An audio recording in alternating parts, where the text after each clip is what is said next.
Howdy, folks. It's Hattie Fisherman here. And Doc Galladay. We're headed down to the Gravestone Saloon there off Main Street. There's going to be a gathering tonight, and I understand there's going to be a little commotion. Yahoo! We got a little gathering welcoming the new sheriff coming into town. Now, I have a goal to set. There's a lot of people have been saying some bad things about me, that I walk on both sides of the law. But a lot of what you hear is not true. I'm going to be with you all the way, Doc. I'm your Huckleberry. We'll see y'all down later at the saloon. You come join us. Come on, join us and belly up to the saloon. We'll see you there. Bye.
I just said I might need a place to hide out. Oh. After this episode here at your traveling show. I'm your Huckleberry.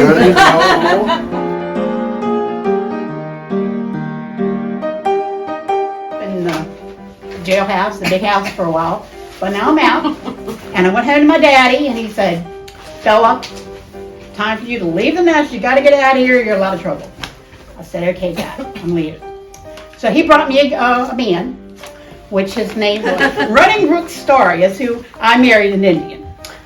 But later on I found out that really my daddy actually gave him $1 to marry me, so, which is probably pretty good because I'm a little bit better than a couple haircuts, right? A haircut's 25 cents. I used to be the sheriff, but I gave that life up to come down here to Gravestone to go ahead and be part owner of the bar with my buddy Doc over here. My girlfriend Josephine, who will introduce herself later, she's always next to me everywhere I go. She's got to be right there too. We've become pretty close over the years.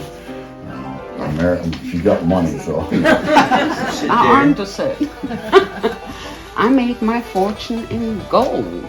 And sometimes I wonder if he wants to take me for my money. So he promised me that he would retire so we could have some children. I don't know if I'm too old for it, but I'm gonna try. And I'm also known as Abby Sureshot, and I am part of Navy Bill Bronco's Traveling Wild Western show. There he is. And I've been known to shoot the ashes off of a cigar. I've been told that I walk on both sides of the law. A lot of the stuff they say about me ain't true. I'm the leader of a loosely organized crime called the Ranchers. We cattle rustle, thieves, even murder. We've came to Gravestone to kind of take it over. I'm a member of the Jesse Young gang made up of bands of brothers. During the Civil War, I engaged in guerrilla warfare. Today is a huge reward out of me to capture me. And I'm a force to be reckoned with.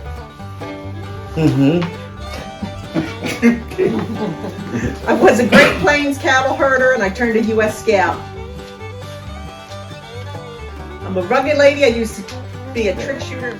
Bronco Bill always had a knack for the arts. He's a cool, self-contained individual with a great sense of humor. This is actually me.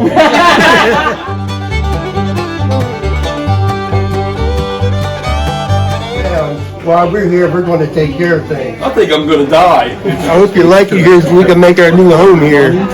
Convince everybody that I am not the right person for this job as a sheriff. Trying to be a bartender, that's what we're doing. I heard that Doc Galladay sometimes 249. goes against the law. Well, that's what it's been rumored. All right, we got. Do you think he'll be sympathetic to the ranchers? Her daughter died.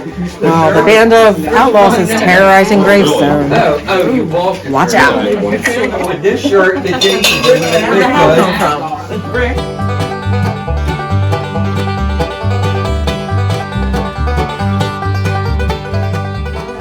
And they give us to our peoples.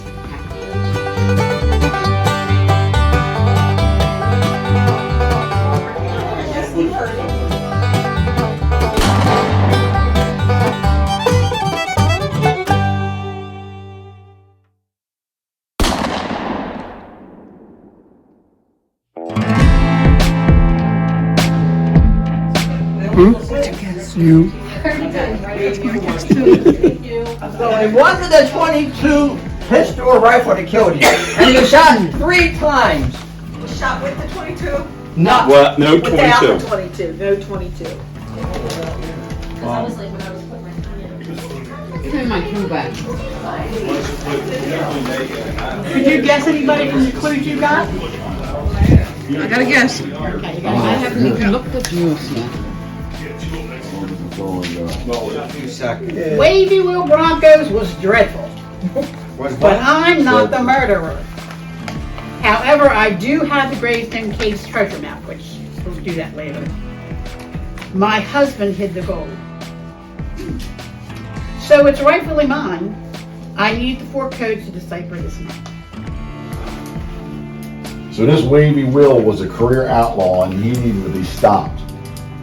The folks back in Duck City finally got enough evidence to pin the cattle rustling charge on him back when the rancher passed through there last winter.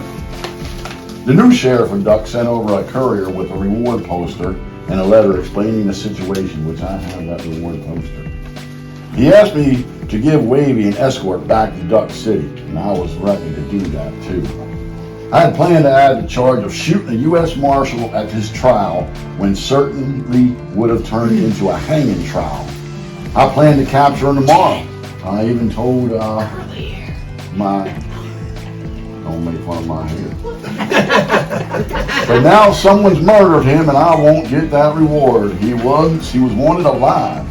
Nevertheless, an outlaw we no longer need to worry about.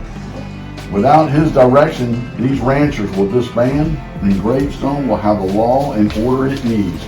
But I'm still not going to be the sheriff. Wiley, I didn't tell you about this because we just got this Gravestone yesterday. I was in shock when I saw him as Wavy Bill. He's the one who robbed my family's wagon train when I was much younger. He killed some of my relatives and friends who wouldn't cooperate. He stole my father's pocket watch that had been handed down for generations, and I was his prized possession. So I did want revenge. Yes, I did, but I'm not the murderer. Wavy Will wanted revenge for me killing his brother during a card game. He was a cheat and deserved what he got. I wasn't afraid of Wavy Will. Would rather die from a gunshot than this wretched disease that has my days numbered. Bully's a disease. But I'm not the murderer. He's got tuberculosis, you know. As a teen, I was Wavy Will Broncos' girlfriend. We were just kids, and I broke up with him when he started seeing Calamity.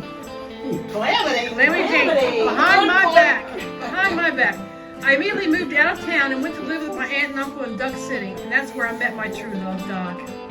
Not Galladay. Please take me back, Doc. I was only a child when I dated the scallywag, and he wasn't a criminal then. Please take me back. I'm sorry for not telling you about him.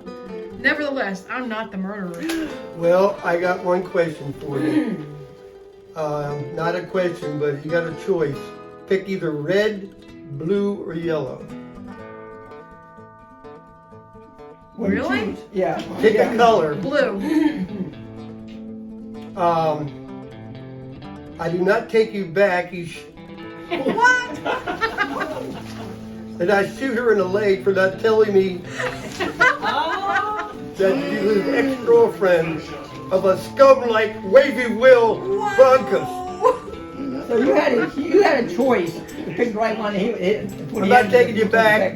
I'm going to shoot you in the leg for that scoundrel, that Wavy Will, who deserved to die. Whoever murdered me is ready for a real Wild West haunting. You won't sleep soundly ever again. Waverly World Broncos wanted me to join the Ranchers. He threatened me that if I didn't join, he'd kill me. But we all know who'd win in that gunfight would be me.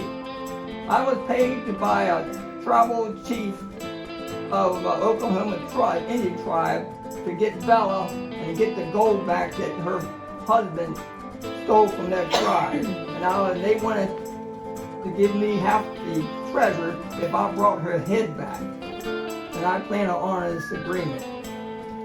But I was not the murderer. Yes, Because I I'm the definitely last want person revenge for reading it and they Wavy go Will into you. Broncos for murdering my boyfriend. Was I the lucky one who got to shoot him tonight? No. Nonetheless, I regret I didn't have the pleasure. In addition, I'm truly sorry, Katie, for dating Wavy Will behind your back when we were teens. I wasn't a good friend at all. I'm always these hard and thankful people, and I am sincerely filled with remorse. I hope one day you can. Woo! I'm glad someone murdered him so much, so my show can go on. See, long ago he shot out one of my first shows back in Colorado, and hadn't seen him since. I definitely hadn't seen him since he started leading the Ranchers. I was afraid of him running our show and possibly stealing all of our props and supplies. I'm so relieved that someone murdered this horrible man, but I'm not the one who did it. I'm such a poor shot. I couldn't have done it. I have retired. No, you're retired. You're home anyway. Excuse me, I couldn't have done it. I tried. Abby Oakley's next, and she's the murderer. Dun dun dun! There's something to be said about a lady's pride. He said I was no good at shooting and couldn't hit the backside of a barn. A woman's scorn is worth 3 shots to the chest. But there will be no going to jail for me tonight, folks. I'm headed west. Just try and stop me. So you have to pick 1, 2, 3, 4, or 5. Pick a number, everybody. 2. 4. 1. 5. Well, we have to come to a consensus. Okay. 2. Oh, is everybody coming? Number 2. Tooth Fairy. Nobody in the group cares that you are the murderer. It's the way of the Wild West. You get away with murder. Bella carries a gun, but is not capable of a successful shot. However, Wally sees Bella walking outside during the time of the gunshots, so she is ruled out. That's why she's ruled out, because she was outside when the gunshots were going off. Who was? Bella. I was? Bella Starr. I've seen her walking, but I didn't think she did. Wally was the first one out of the saloon when he heard that noise, and he's ruled out as a suspect. He wasn't in the saloon when the victim was shot. He doesn't carry a gun capable of successful shots, but he didn't kill the victim. Josephine, she has a .40 caliber weapon, and it's a single shot, so she can't be the murderer.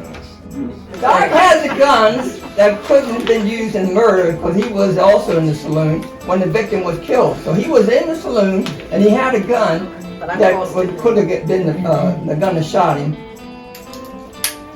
But he had a familiar suspect waiting to warn him the victim had. It was a female who was supposed to be shouting the victim's name. But you guys didn't hear that. I know. Doc's highly skilled gunman and would have taken out one shot. He didn't need to shoot 3 times. He would have shot the Waverly once and killed a female voice yelling the victim's name right before the gunshots. Mike, where's Mike? Why would somebody shoot the victim's name, in this case, to ensure that he was facing you when you shot him? He shot her daddy's horse.